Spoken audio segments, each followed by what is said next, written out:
Welcome back. So this time around we're going to talk about health effects associated with asbestos products.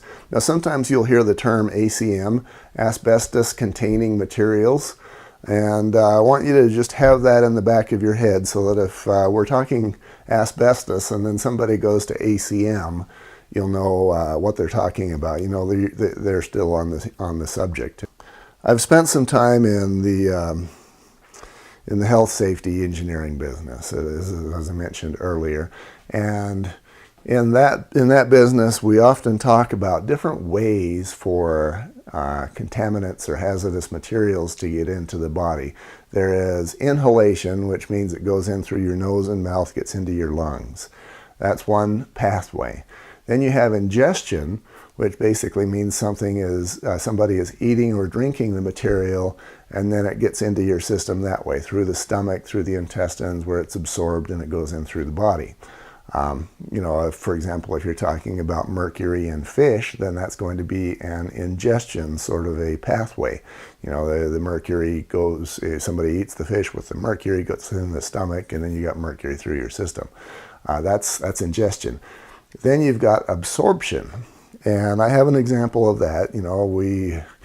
Most of us did very stupid things as children, and in my case I was actually in college and I had access to some mercury. This was a little bottle, I don't know, about 2 inches wide and 3 or 4 inches high, and it was big enough that I could actually stick my finger in this mercury and feel the pushback because mercury is so heavy. And I thought that was cool to have, stick my finger in this liquid. Didn't take me very long before I started to taste a metal type of a taste on my tongue, and I knew I'd been an idiot. First off, mercury is a poison. And so I had actually absorbed mercury through my skin, where it had gotten into my circulatory system and eventually resulted in a metal taste on my tongue. That's what absorption is. So in this case, where we have absorption and inhalation and ingestion, asbestos is going to be an inhalation thing. Those little fibers are going to lodge themselves within the small parts of your lungs, and they're just going to stay there, and they're going to irritate the lung, and they're going to irritate the lung, and they're going to be there for the rest of your life because those fibers are durable and they don't break down and they don't go away. So you can imagine one fiber doing that to your lungs, and then if you imagine tens of thousands of those fibers doing that to your lungs, you begin to understand why the lungs start to have diseases associated with asbestos. According to EPA, you have about 10,000 people die per year from asbestos-related causes. Another important factor is that we have what's called a latency period. I referred to this earlier. Latency is a concept where, the question might be, well, how long, once I've breathed in an asbestos particle that causes lung cancer, how long is it going to take for that asbestos particle in my lungs to actually cause the lung cancer? And the answer to that is anywhere from 10 to 50 years, which to me means you never know. It could happen, it could not happen, you just never know. So let's say, for example, that somebody is a miner.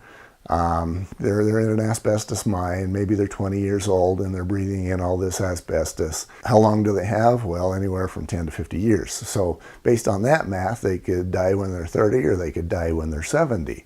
10,000 people die per year. You've got latency up to 50 years. Now, the kinds of diseases, there's two primary ones that happen with asbestos. One of them is mesothelioma. This is actually a lung cancer, and 2,600 people die per year from mesothelioma. Of the people who are found to have it, let's say that I were to walk into my doctor today and he diagnoses mesothelioma. Based on the averages, I have about a year left to live. Only 8% make it 5 years. This is if you've got that mesothelioma, your expectancy isn't good. If you happen to be in stage 1, your average expectancy is about almost 2 years. And if you're in stage 4, you got about 1 year left, again, based on the averages. Then, besides mesothelioma, you've got asbestosis. Now, the difference between the two is that mesothelioma is cancer.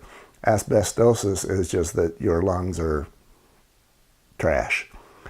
You can imagine for those asbestos miners where they have all these little fibers that are in their lungs, and they've settled there over a career, and all those fibers are just causing havoc with the lungs in this miner.